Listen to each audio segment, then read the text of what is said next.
हे मोर भाई बंधु कुटुंब सखा सहोदर प्रिय देशवासी यह निराट सत्य जे कहीं काहाकू सुख दिएना कि कहीं काहाकू दुख दिएना कहा पाई कई सुख पाएना कि कहा जोगु कई दुख लवेना सुखस्य दुखस्य न कोपि दाता ज्ञानी माने कहिले सुखस्य दुखस्य न कोपि दाता सुख बा दुखर के दाता नुहे परो ददाती बुद्धि रेसा ये लोक मु सुख पाइली बा दुख पाइली या मु झुंटिली या मु ऋण कली या मोर समस्या हला सम्मान गला ए सब भूल कथा सत्य या जे आमे जिमती कर्म करिवा सेमती फल पाइबा जे निया गळ गिळे से अंगार हगे कहा पाई कहार खेती हेनी तेणु कर्म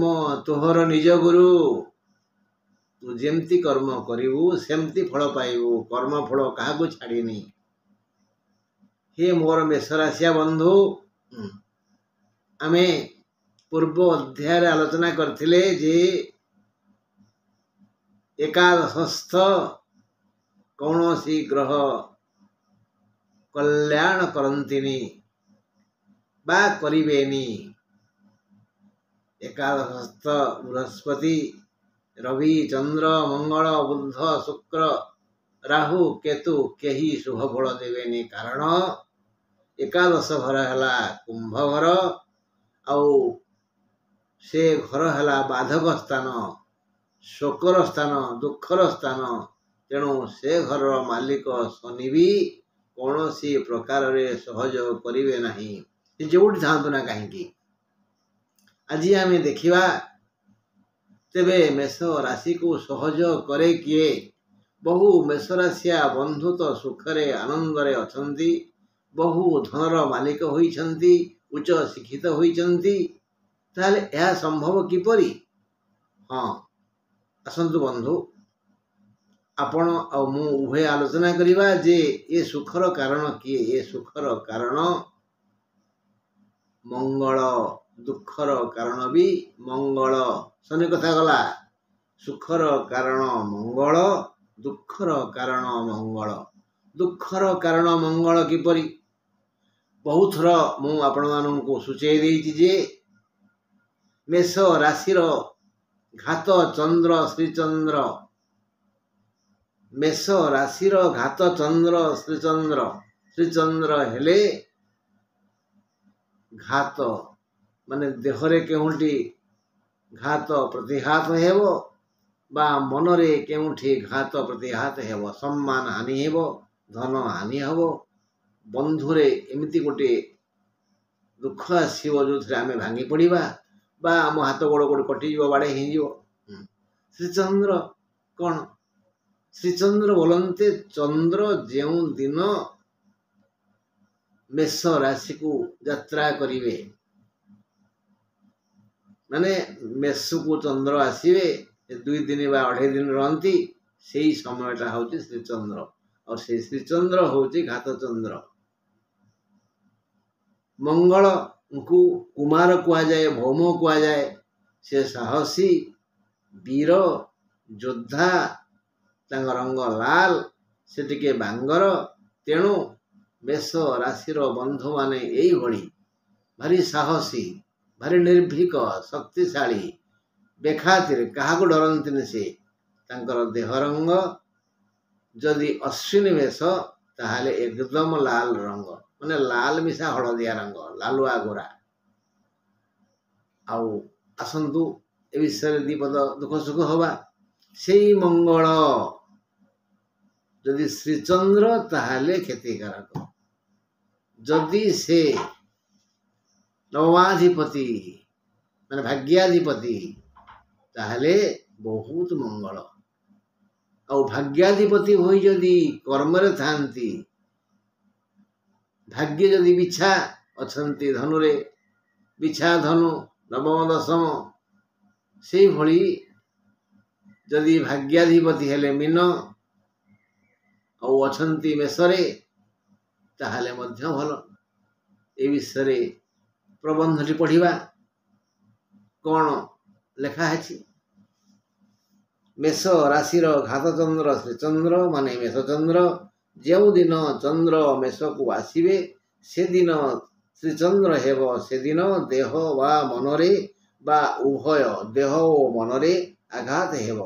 एवं निकट रे जानिले जे एकादशस्थ कौन सी ग्रह मेष राशि को सुरक्षा देवेनी बा कल्याण करिवेनी।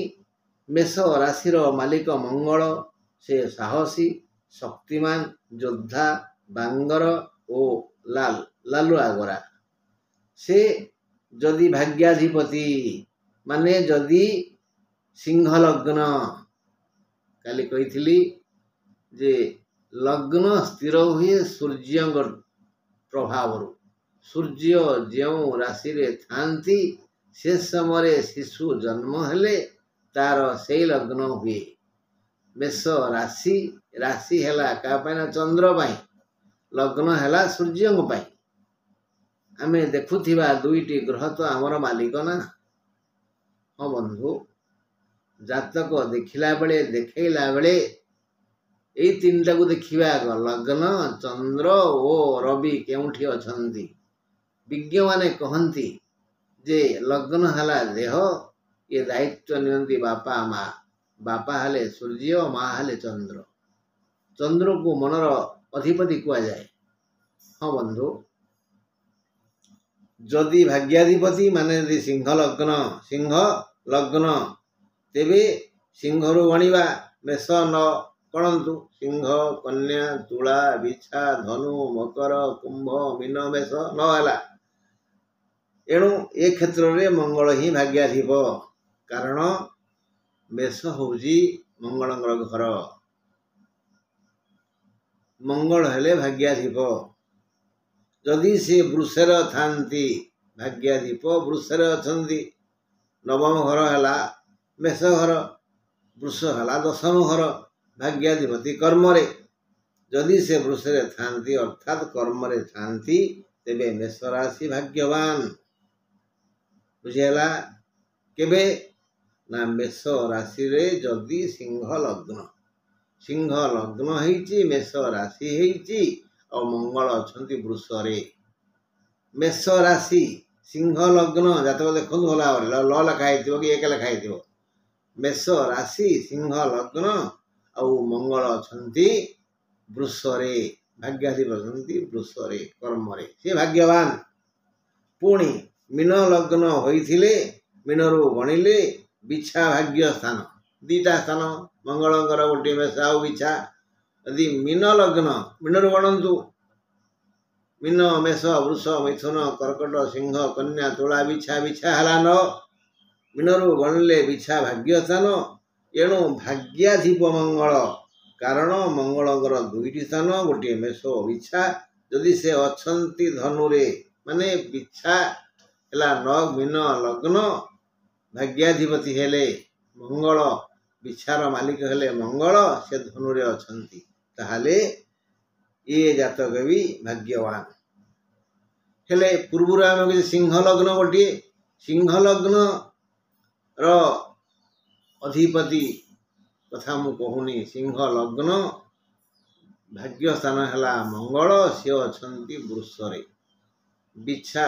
मीन लग्न भाग्याधिप हेले मंगल सी अछंती धनुरे वृषरे जो जातक अछंती मंगल जेउठी वृषर अछंती सिंह लग्न सी जेतिकी पावरफुल बिछा नवम स्थान मीन लग्न अछंती धनुरे से ताठो बहुत भाग्यवान कहीं ना धनु होची बृहस्पति घर धनु होची मित्र घर कार मंगलंकर किंतु वृष होची शुक्र घर मित्र न शत्रु घर ए दृष्टिकोण ए क्षेत्र में जेउठी मीन लग्न जो जातक मेष राशि मीन लग्न बृहस्पति धनुरे ताहले से प्रभूत संपत्तिर मालिक प्रभूत जोठी सिंह लग्न आउ सेठी मंगल अच्छे वृषरे सी जेतिक संपत्तिर मालिक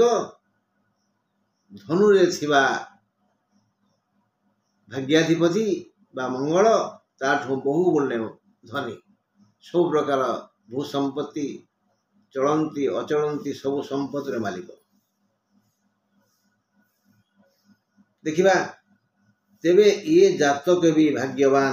ଦ୍ୱିତୀୟ ଜାତକରେ ମେଷ ରାଶିରେ ଯଦି ମୀନ ଲଗ୍ନ ତେବେ ସେ ଭାଗ୍ୟବାନ। ତ ଆଲୋଚନା କଲେ ପ୍ରଥମ ଜାତକର ବୃଷସ୍ଥ ମଙ୍ଗଳଙ୍କୁ ଓ ଦ୍ୱିତୀୟ ଜାତକରେ ଧନୁସ୍ଥ ମଙ୍ଗଳଙ୍କୁ ଯଦି ଗୁରୁ ଦେଖୁଥାନ୍ତି, ଦୁଇ ପ୍ରକାର କଥା ଗଲା।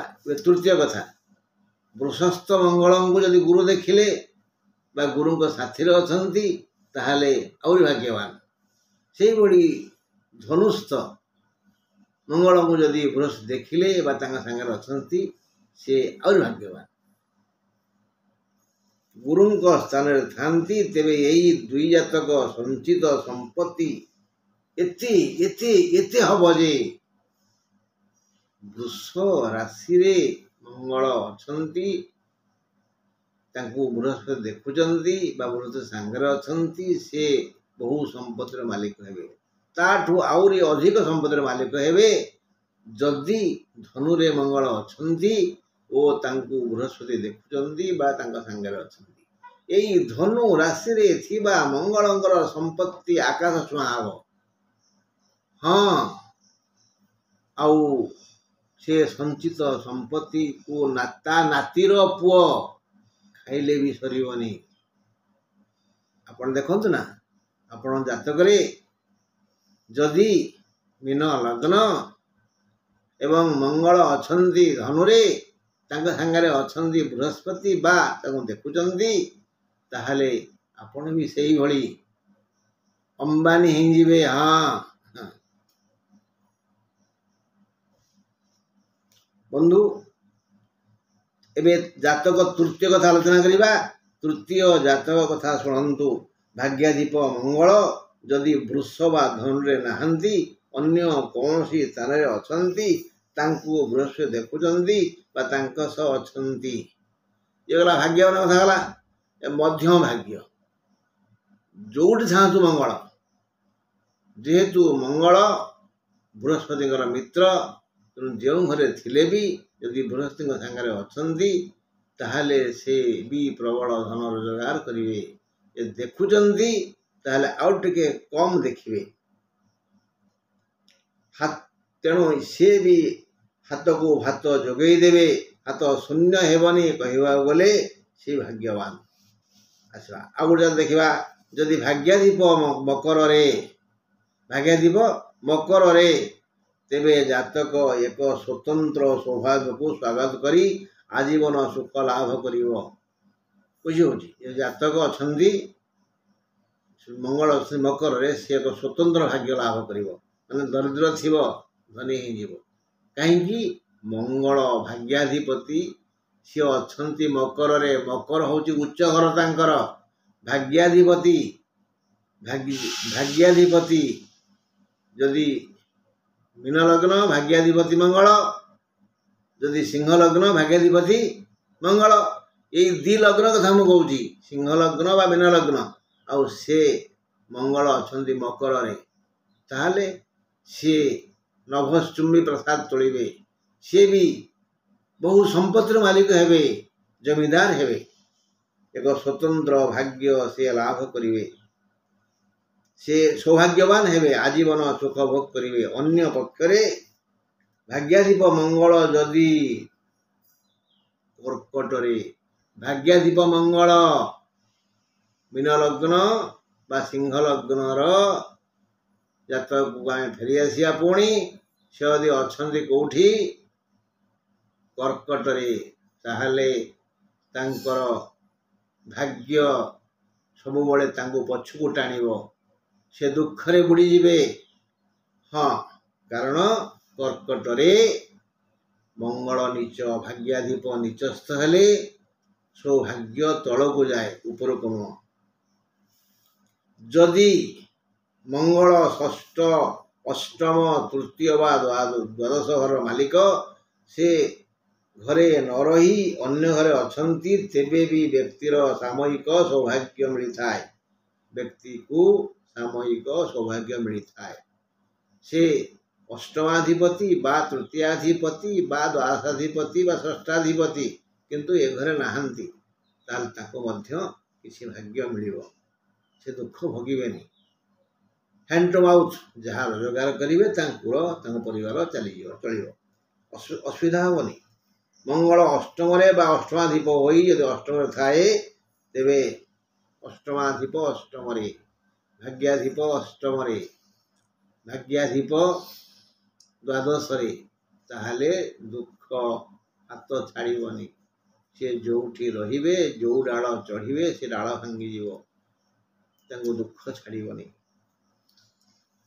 एभली दुष्ट जातक माने भाग्याधिपति कर्कट रे भाग्याधिपति अष्टम भाग्याधिपति द्वादश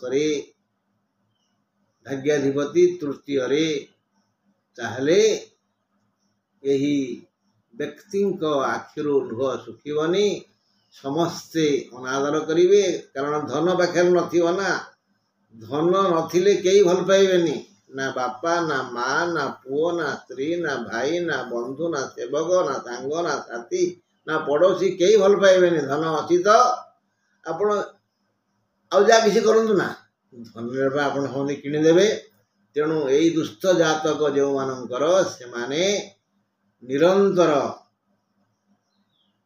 संकट मोचन हनुमानंकर स्तोत्र पाठ करंतु संकट मोचनाय हनुमते न ओ बंधु आज ये राति पाइले यदि बंची थाए ताले आउ किछि कहिबी काली वृष राशि उपरे। नमस्कार।